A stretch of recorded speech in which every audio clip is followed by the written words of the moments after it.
Hey everyone, this is Zach at FF Chalupa Batman, and this is Triple Play Fantasies Beyond the Analyst interview series. Today, I am joined by the wonderful Nate Polvogt. How's it going today, Nate? It's wonderful, man. Thanks for having me on. I'm excited to chat a little bit.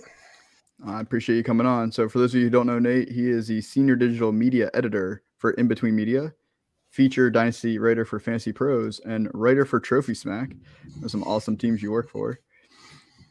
And if you guys have not tuned in before, this is episode 29. So go ahead and listen to the first 28 episodes. But we're not here to get Nate's great fantasy football takes. I'm sure they're great. And I know we are getting real close to the season, but we're still in the off season. So we're just here to have some fun and get to know you a little bit better. So like I said, thanks for joining me today, Nate. Oh, thanks for having me, man. Yeah, season is coming up fast, but are my takes good? It depends on who you ask, really. When they're right, they're great. And when they're wrong, I don't Oh, remember you they're saying them. So we're awful. good. Yeah. Exactly. Perfect. I love that. Awesome. So we are here on YouTube if you're watching us, or on your podcast platform, wherever you listen to us. So make sure you go ahead and like, download, subscribe, all that fun stuff to support the great team at Triple Play Fantasy. And would hate for you to miss out on any great content that everyone on the team is putting out. But we'll get right into it, Nate. So how did you start playing fantasy football? So it is 1992. I was 10 years old. My dad was running a work league for the company. It's now Dish Network. They were Echo Star back then. And he was the commissioner, and they needed one more person to fill the league. So I decided to play. I'd been watching him play for a handful of years. That's how I got started. My first pick was Randall Cunningham. He was still with the Eagles, I believe, in 92. So that's how old I am, if anyone was curious. And it was all like one of my biggest memories from that first season playing was that my dad and I would watch Monday Night Football and score out of the paper.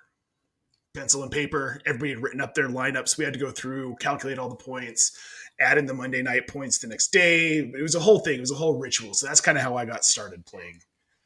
Oh, that's awesome. And I believe Randall Cunningham was one of the first like rushing quarterbacks back then with fantasy Yep. football that really hit it big. So that's a lot of fun. And look at Yeah. us now. Yeah, right. That's cool. I remember I started with my dad as well. But back then it was in 1992. I won't say what year, but we didn't have phone apps yet for games. So I was still playing like on a desktop. You had to like, I Yeah. remember going in the, I was still in high school when I first started, and I had to hop on to a computer real quick, sneak in a computer lab and do my waiver wire pickups to beat my league mates. But yeah, so we've That's come a long way now. Yes, we have. And Thank do you have God. a do you have a preferred league setup? I really like having a variety. I'm in way too many leagues. I'm in 20 something dynasty leagues right now, but I have a mix. Like we've got some tight end premium, we've got some one quarterback. I've got this crazy flex league where it's like I think we have one quarterback, one running back, one wide receiver, and one tight end, and then it's like 8 flex slots, which is cool. I've gotten into IDP recently, which I really do enjoy. I like kind of focusing more on that defensive side of the ball as well. It gives me a reason to pay more attention to that stuff. I just like to play everything. I think the only thing I don't have right now is one quarterback, like a Yeah. good old standard one quarterback league.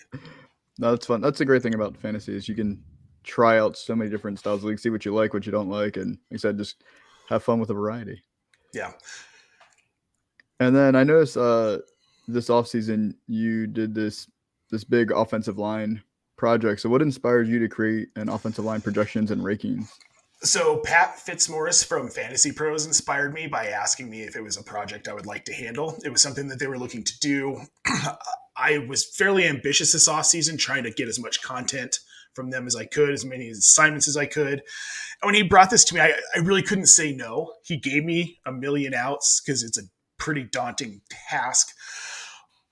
But I learned so much doing it and learning how some of these offensive line work, like what side they like to run to, how they're doing their different zone blocking schemes, man blocking schemes, how they're factoring the tight end into these blocking schemes, how they're using running backs in these sets. And I just never realized how much this actually did kind of matter to fantasy football. Like, it's hard to get behind a quarterback if they're not mobile and their offensive line's terrible, and you know that they're going to be trying to get the ball out quicker. I can't think of a specific. I'm kind of having a brain fart here about my rankings, but it was a different side of things. It's something that nobody else is really doing. Something I had certainly never done. I knew the offensive linemen for most teams, but like actually projecting starters was a real interesting task. I learned a ton from it. And I think that people should, like, if you're real serious about playing fantasy football and you really want to win your leagues, these are the kind of things that you need to start factoring in. Offensive line matters.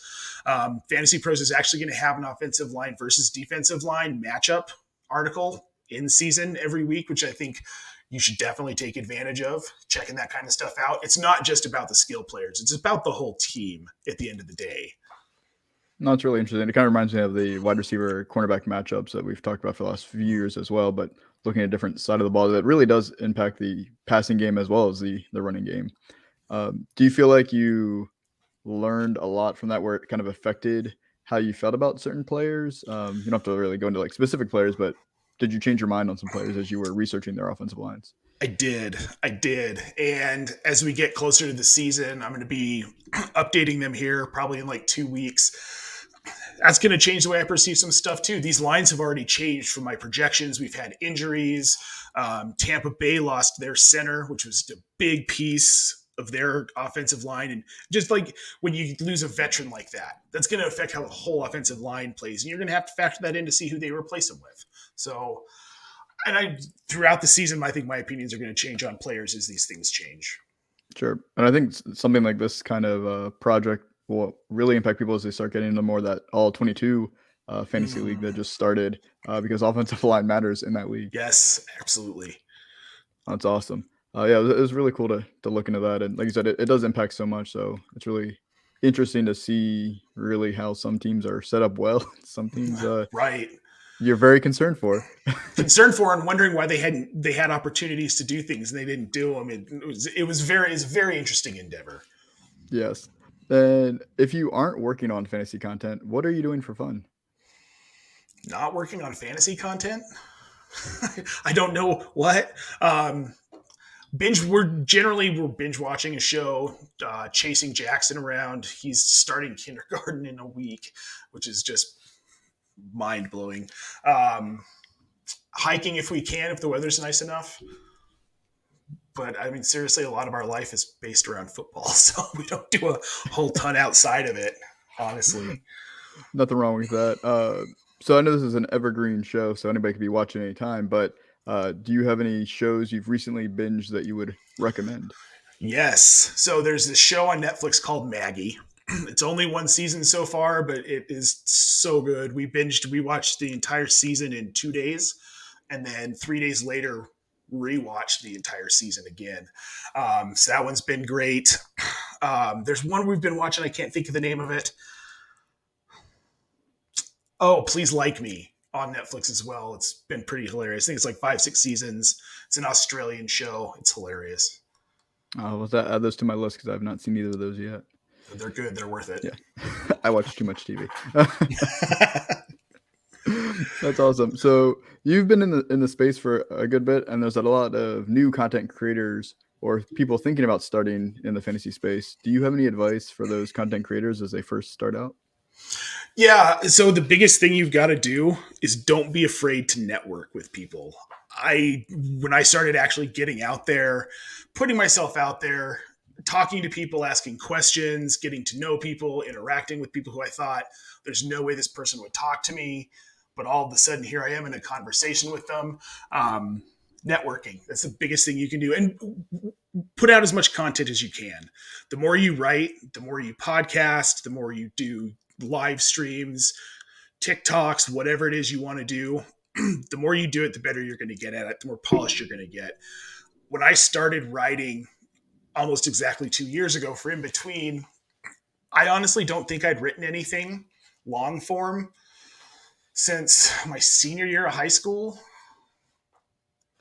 I didn't take any journalism courses in college. I don't have a college degree. Like, writing just wasn't a thing I did. And now here I am writing. But the more I wrote, the better I got at it. If you have questions, don't be afraid to ask people, even someone you think would never talk to you, because they will. They definitely will. And just don't be afraid to get out there. Put out content on as many platforms as you can. Promote yourself too. That's a big thing that I didn't do at first. We all hate Facebook, but share your work on Facebook, share your work on Instagram, share it with your friends, share it with your family. text a link to your stuff to your mom and your dad and your siblings and your cousins and your friends. Like, they're not going to know you're doing it if you don't show it to them. And that's where you're going to get your initial traction is friends and family. You get them to read your stuff because they love you and they have to, right? Um, but then that can grow because maybe they like it so much they share it with their friends, and then their friends share it with like their kids, and their kids are like, "Oh, I've been looking for something like this. I love it. I'm going to share it with my friends." And all of a sudden, you're building an audience, and all you've done is share your work. And Uh, that's good advice. and it's hard because there are a lot of times I'm like when I did my offensive line rankings, I shared them on Facebook, but I'm like, nobody cares. My friends and family don't care about offensive line anything. They're not going to read it, but I shared it anyway, and it actually got some decent traction. Um, just because you think people might not like it, somebody's going to like it. Somebody's going to care about it. Yeah, that's for. Yeah, I definitely know that most of my friends and family on Facebook, when I post all of my content, half of them it's a pity like, or maybe they looked at it. But you, like you said, you never know if someone's gonna read it Right. or they share it with somebody else, and all it takes is a few people to get invested in your work that you build that audience. Exactly. It's funny. Most of the people who like my stuff on Facebook now are people I met in the fantasy Twitter community. So Yeah, definitely. And then you mentioned the beginning of your advice about networking. There's a lot of people that have, for lack of a better term, anxiety about reaching out to somebody, doing that networking. Do you have any kind of advice on how to get over that fear? just do it. I'm the same way, man. Like, I am not a super outward person. When I walk into a room, like, I'll make conversation with people because I have to, but it's awkward for me and uncomfortable.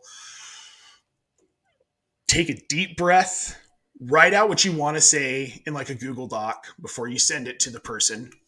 Make sure you put everything in there that you want and just send it. What's the worst that's going to happen is they don't read it. Nobody's going to make fun of you. Nobody's going to laugh at you. Nobody's going to yell at you. They're probably just going to give you advice because we were all at that point. We were all starting out. Everybody in this industry, from Matthew Berry all the way down to somebody who just wrote their first blog, we've all been in that position. And it's hard. And like, anybody can DM me and I will give you as much advice as you need. I've got a friend who I met in the Twitter community who I've known him for about 2 years, but he just started content creation and he started reaching out to me like, "Hey, how do I do this?" But he wasn't going to reach out to me because he didn't think that I had time for him. But I read his first piece and was like, "This was great." And he's like, "Oh shit, I can talk to you." We're all willing to. Anybody at any level of this industry will give you any advice. Don't be scared. Like, seriously, don't be scared. No, it's great because for this show, I have to DM everybody that I want to get on the show, um, and I don't normally put myself out there like that. So it was it was really nerve wracking for me to reach out to everyone's been 100% completely nice. If they can't do it, they tell me, no big deal. I know everyone's busy and we have different things, but I would say 90 plus percent of the time, everyone was willing to hop on and do whatever I Yeah. asked of them to come on. And like I said, I mean, there's some people that I was able to talk to in this industry that have been in the industry for a long time that are very busy. But I mean, like you said, everyone's been here before. I would say 99% of the community is extremely nice and extremely helpful. So definitely just reach out, and all it takes is one message, and we'll go from there. Well, so one good example I have is we ended up getting Phil Yates for the In Between show last year. He was super gracious. Shout out Mike Fiella from DLF. He's the one who made it happen. Phil couldn't have been nicer, super accommodating. So we wanted to have him on again this year. I hadn't DM'd with him since we'd had him on last summer. I reached out to him like, "Hey, would this work?" It's like, "Yeah, absolutely. Pencil me in." We picked a date. No big deal. Didn't talk for 2 months. The week before, I reached out to him. He was like, "Crap. I don't know if I can do it." Phil Yates reworked his schedule to be on our show. Phil Yates from ESPN. So if you think that person that you're going to reach out to doesn't want to talk to you, it's probably the opposite. They'll probably be excited to help you, be a guest on your show if you're trying to get that going. Like, people are going to be helpful. Just do it. Just rip the band-aid off. It'll feel better when that person responds and they're helping you out. And all of a sudden you've created a relationship with someone who, honestly, down the line, that relationship could really help your career if that's what you want to do. Absolutely. And selfless plug for the company. We just had Field Yates on Triple Play Fantasy with a great interview with David Mendelson. So if you have not seen that yet, go ahead and check on our YouTube channel. It's also on our podcast network as well. A fun conversation with Field Yates and David. So I am a company man as well. So that was the last of my, we'll call it the serious questions. In Triple Play Fantasy expectations, I have some rapid fire questions if you are game. Let's go. All right, so I've been trying to theme these to my guests. So you love to go to Mexico. You recently just came back from a trip to Mexico. So these are all going to be Mexico-themed rapid-fire questions. Awesome. So we'll start off with, I think it's an easy one. What is your favorite city or town to visit in Mexico? So I've been to 3. Cozumel, Riviera Maya, Cancun area. Those places are fine. They're super touristy, but Puerto Vallarta is where it's at. It's like a mountain/beach town. It's my favorite place on earth, quite literally. Awesome. And then I added some facts into these questions. This is the first time. So Coca-Cola is very popular in Mexico, so popular that individuals consume an average of 163 liters per year, which is 81.5 2-liter bottles. So what is the best Coca-Cola branded soda for you? It's Mexico. In Mexico, they use pure cane sugar that is grown in the mountains near a lot of the plants that can it. So it's like, dude, there's just something about Mexican Coke that is so different and so delicious. Like, oh, I want one now. Dang it. I'm sorry, but that does sound delicious. Right. It's so good, man. It's so good. You have to get this shipped out back to you in Colorado. Yeah, right. All right, so I have a would you rather. Would you rather be a human piñata for 5 minutes or accidentally sit on a cactus? I'll sit on a cactus, thank you. It can't be that bad, right? I have never sat on a cactus, but yeah, getting hit.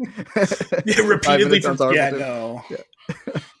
I didn't know what time, like if 5 minutes was too much, not enough to really push it. But yeah, we'll see if there's a time where you'd rather get hit instead of sit on the cactus. I don't think that time will ever come. So Mexico is known for having amazing beaches. You already referenced them. Would you rather go to a nude beach for a day without sunscreen and shade, or get stung by jellyfish on at least 90% of your body?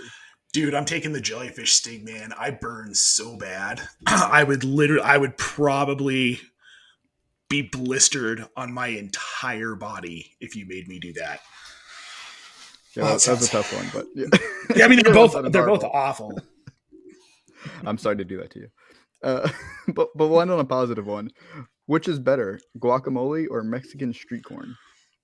So I've never had Mexican street corn in Mexico. I've only had it here.